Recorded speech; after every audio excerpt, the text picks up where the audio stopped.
Hello friends, good evening. আশা করি সবাই ভালো আছো আর আমিও মোটামুটি আছি।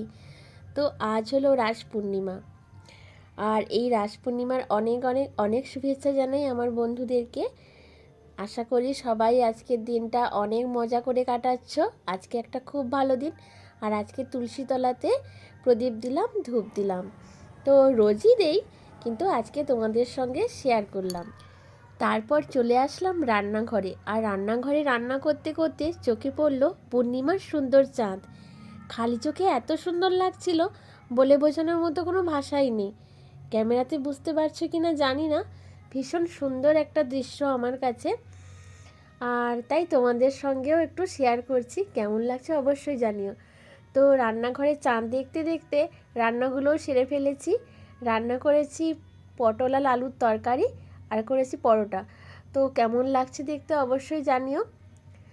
আজকের মতো এই পর্যন্ত। সবাই খুব ভালো থেকো, সবাইকে জানাই শুভরাত্রি।